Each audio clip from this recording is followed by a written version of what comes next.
Hola chicos, ¿cómo les va? Estamos en la clase 9 de actuación 4. Nosotros estuvimos hablando de Heiner Müller y hablamos bastante y creo que nos gustó mucho y vimos qué interesante que es este Müller.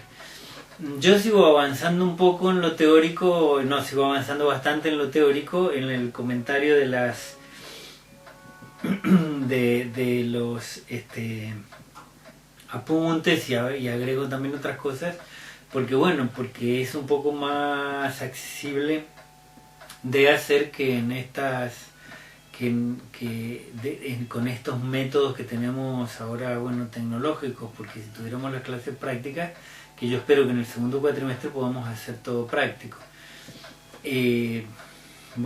avanzaríamos también ya tanto en el otro campo.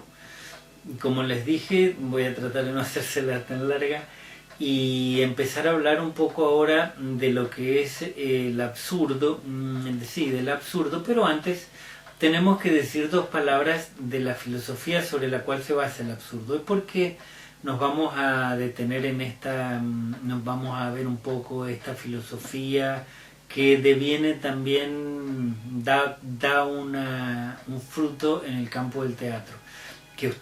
Porque ustedes lo tienen entre los apuntes, tienen apuntes de Sartre, tienen apuntes de Ionesco y no sé qué más, pero no sé si tienen también de algo de Beckett o de Pavlovsky, pero si no lo tienen, lo mismo lo vamos a conversar.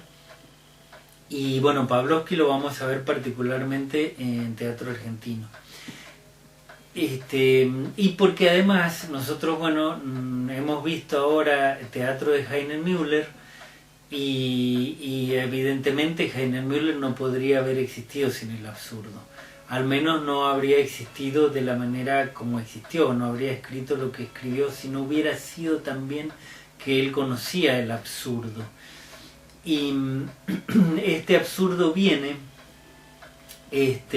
como producto de una corriente filosófica que estalla al final de la Segunda Guerra Mundial, cuando ha terminado la Segunda Guerra Mundial, y que es una corriente que, si bien ya el existencialismo venía y lo encontramos con los sofistas en la decadencia de Atenas, no con el nombre de existencialismo, pero con ese tipo de pensamiento, es cuando termina la Segunda Guerra Mundial en Europa, cuando algunos pensadores dicen, está bien, ¿a qué nos ha llevado la gran cultura occidental?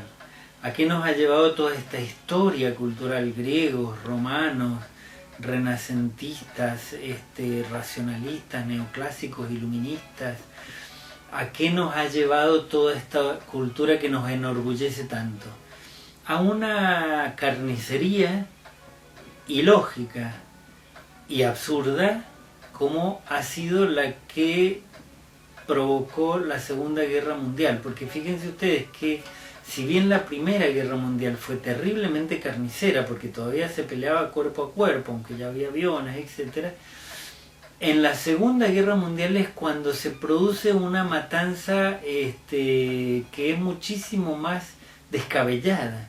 Porque en la Primera Guerra Mundial estaban peleando dos imperios que finalmente se disgregan y se deshacen, ¿no es cierto? El imperio austrohúngaro con el imperio otomano, heredero del imperio romano de Oriente, y esa guerra hace que se desarmen esos dos imperios y se reconstruya una geopolítica europea y medio oriental totalmente distinta, mientras que en la Segunda Guerra Mundial es el afán de Hitler y su partido nazista de crear un imperio en Europa, de ocupar toda Europa, además de no es solo Hitler, no solo el partido nazista, sino que hay una oleada en Europa de este fascismo, de esta ultraderecha que se manifiesta en Italia con Mussolini, el partido fascista justamente, y en España con Franco, la Falange. O sea, de la ultraderecha católica que va a arrasar con todas las libertades y que va a imponer estas dictaduras tremendas. Solo que en el caso de Alemania esta dictadura no se limita solamente a las fronteras del país, sino que va avanzando de manera imperialista y de manera tremendamente guerrera sobre todos los países que confinan con Alemania y después más allá, y va a tomar como chivo expiatorio a todas las personas que considere este régimen que son nocivas, sea para la creación de este nuevo orden mundial, como también para la pureza de lo que ellos llaman una raza, que la llaman la raza aria, a la cual pertenecerían los alemanes, ¿no es cierto? Bueno, para empezar, las razas no existen. Sí, existe una sola raza, que es la raza humana. Esto de las razas, las distintas razas, raza blanca, raza amarilla,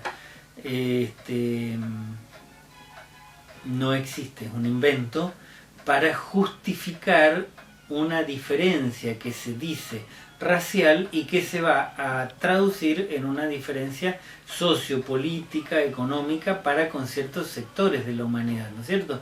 Los negros serían una raza negra que sería inferior, los indios una raza india que sería inferior, entonces hay que dominarlos, explotarlos, etc. Bueno, todo esto es mentira, no existe ninguna raza diferente, sino la raza humana con distintas características étnicas de acuerdo con el lugar en donde esta raza se haya desarrollado.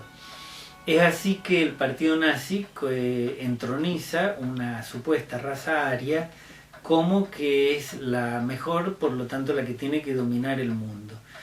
Y estigmatiza a todas las demás, o sea que son pasibles o de ser aniquiladas o de ser esclavizadas. Entonces, dentro de todo lo demás que hay que destruir están los que no vienen a cumplir los requisitos de esta raza perfecta que tiene que dominar el mundo. Negros, bueno, ni hablar, homosexuales menos tampoco, judíos, a los judíos, bueno, se los estigmatiza y se los señala como los culpables de la debacle de la crisis de la economía europea. Recuerden ustedes, bueno, que habrán estudiado Shakespeare también, la historia de los judíos en Europa, y que siempre estuvieron mal vistos y mal mirados, y esta cantidad de leyes que había, que lo vemos en el Mercader de Venecia de Shakespeare, de que los judíos no podían tener propiedades, por lo tanto tenían que manejarse con el dinero en contante. Entonces, al no poder tener acceso a las grandes instituciones del país en donde vivían, ¿qué podían hacer? Trabajar con el dinero. El único modo de trabajar con el dinero sin poder invertirlo es prestarlo con intereses, etcétera. Por eso los judíos tienen esta fama de usureros, como si los bancos no lo fueran. O sea, los bancos son usureros, pero son legales. Entonces, Hitler empieza a hacer estos argumentos, pero en realidad el gran argumento es que él quiere quedarse con toda la grandísima riqueza que manejan todas las comunidades judías que viven en Europa. Es por eso que empieza a exterminar a todos los judíos y a quedarse, pero hasta con el oro de los dientes, porque hasta eso le sacaban, hasta los dientes que antes se usaba hacer tapaduras o muelas de oro. Bueno, también eso le sacan a los judíos, y toda esa gran cantidad de oro, todas las riquezas que tenían, se las va quedando este régimen, ¿no es cierto? Bueno, esta es la verdadera cara de la moneda. Todo esto para decirles que, bueno, que la Segunda Guerra Mundial trae una matanza, una deshumanización, una muestra de perversión y de crueldad tan gigantesca que cuando termina y descubren los campos de concentración, como que nadie hubiera sabido que existían, pero bueno, van, le sacan fotos y ven lo que eran esos lugares donde se torturaba y se mataba a la gente, y los experimentos y las cosas que hacían con ellos, el sentimiento de rechazo y el sentimiento de repugnancia y de remordimiento es tan gigantesco que algunos pensadores se ponen a justamente a reflexionar sobre el sentido de la cultura. Entre ellos están Jean-Paul Sartre y Albert Camus. Camus, decimos nosotros, Camus es francés. En realidad él es marroquí, pero Marruecos, en el norte de África, en ese momento es colonia francesa y se habla francés, y los habitantes en ese momento tenían la nacionalidad francesa. Bueno, Albert Camus, que también se ha trasladado a vivir a París, son pensadores, junto con Sartre, es un pensador que desarrollan toda esta teoría, toda esta filosofía del existencialismo ateo. Ateo, totalmente, porque obviamente si hubiera existido un Dios antes o después o durante, no habría permitido semejantes atrocidades, dicen ellos con justa razón. Y este pensamiento del existencialismo es el que pone justamente la existencia precediendo a la esencia, o sea que el ser humano tiene que existir para construir por sí mismo una esencia, y eso lo explica maravillosamente Jean-Paul Sartre en un librito que yo les recomiendo mucho que ustedes se lo compren y lo tengan. Se llama El existencialismo es un humanismo, y es allí donde Jean-Paul Sartre responde a las acusaciones, especialmente a las acusaciones de los pensadores católicos acerca de la presunta deshumanización que propone el existencialismo. Y Jean-Paul Sartre dice que muy por el contrario, el existencialismo no solamente no propone una deshumanización, ni es deshumano, ni es inhumano, sino que muy por el contrario es la reafirmación de la humanidad del ser humano. O sea, lo que hace el existencialismo es decirle al ser humano que él es responsable de sus actos. Chicos, si alguno cree en Dios, dígame si podemos hacer a Dios responsable de la Segunda Guerra Mundial y de los campos de concentración. ¿No es cierto?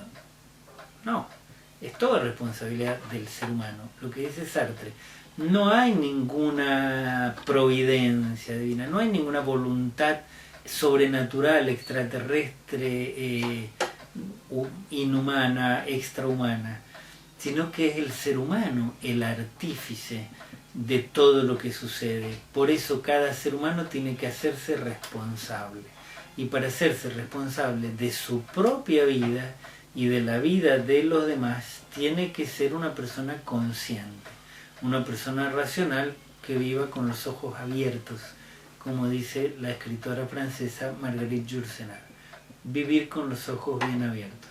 Bueno, este pensamiento existencialista, que es muy interesante, muy maravilloso, va a tener también características especiales. O sea, estos pensadores no solamente van a escribir libros de filosofía, como después va a ser, como ha sido Hegel, Kant, Heidegger, qué sé yo, los filósofos de la modernidad, que van a escribir solamente tratados de filosofía, y en muchos casos absolutamente abstrusos e incomprensibles, porque lo vamos a decir entre nosotros. Sí, hay muchísimos filósofos a los cuales no se les entiende una palabra, pero lo hacen a propósito, se los aseguro yo, porque hay otros a los que se les entiende perfectamente. Recuerden ustedes, chicos, una cosa: si la cultura no nos sirve para comunicarnos entre seres humanos, no sirve para nada. Ya con esto ustedes reflexionan. Es así que, ¿cuál es la característica particular de estos pensadores y de estos filósofos pensadores del existencialismo? Que ellos no solamente van a escribir filosóficamente, no solamente van a escribir sus ideas filosóficas, sino que también van a expresarlas a través de obras de arte, que son obras de literatura, especialmente novela, cuento y teatro. Ambos escritores van a incursionar en los tres géneros y hasta en guiones cinematográficos, de manera tal que sus ideas las vamos a ver llevadas a personajes, las vamos a ver llevadas a situaciones, y eso hace que esta filosofía tenga mucha mayor difusión y tenga mucho mayor alcance porque va a ser más tangible, va a ser más posible apreciarla y dilucidarla y comprenderla a través de obras literarias, porque bajo el vestuario de la ficción se van a encontrar contundentes ideas. Es así que nos vamos a encontrar con obras de teatro estupendas de Sartre, con cuentos maravillosos de Albert Camus, porque son, encima de todo, grandes escritores. Bueno, toda esta corriente, o sea, esta importantísima corriente filosófica que va a determinar muchísimo la segunda mitad del siglo XX y les aseguro que va a seguir determinando el siglo XXI, va a ser obviamente terriblemente combatida por la Iglesia y por los esperanzados de que Dios va a salvar el mundo o que va a venir el juicio final o la mar en coche, que no sé qué puede llegar a venir después de los campos de concentración, porque el coronavirus es Caperucita Roja en comparación con las atrocidades que ha llevado a cabo la guerra y que sigue llevando a cabo, porque que no esté la guerra en Europa no quiere decir que no sigan haciendo guerra los grandes poderes en otros países y en otros lugares del mundo. O sea, que los niños se mueran de hambre como moscas, que siga habiendo esclavos, porque esclavos, y que siga habiendo las atrocidades y diferencias y terribles injusticias que hay en el mundo, no se lo podemos achacar a ningún dios, sino que tenemos que considerar que es producto de un sistema que no solo permite, sino que alienta estas diferencias, ¿no es cierto? Porque para que haya grandes poderes y grandes riquezas tiene que haber grandes injusticias y grandes explotaciones. Como dice Humberto Eco, la pirámide del poder se basa justamente, su existencia es la base. O sea, el poder viene de una gran base para terminar en una cúspide. No viene de arriba hacia abajo, sino de abajo hacia arriba. Les voy a dejar con esta inquietud para que hablemos después, en cambio, del teatro, del absurdo, que es hermoso. Hermoso, hermoso y muy difícil, pero que en la Argentina tiene importantísimos desarrollos que los vamos a ver en teatro argentino. Así también un poco relacionamos. Y bueno, ¿qué les decía? Que yo les di la última clase también, la última parte del ejercicio del laberinto de los puntos magnéticos, y que ya tengo que proponerles con qué vamos a cerrar este cuatrimestre. Bueno, no tengo que pensar qué trabajo, qué producción a la cual ustedes tengan acceso y sea posible para ustedes hacerla, podemos realizar para que podamos ir cerrando ya este cuatrimestre tan extraño, ¿no es cierto?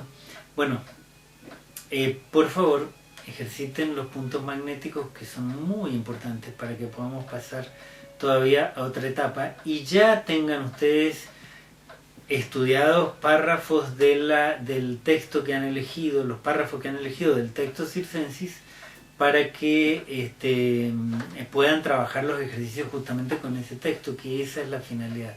Chicos, los saludo, les mando un beso muy grande, cuídense mucho, nos vemos pronto.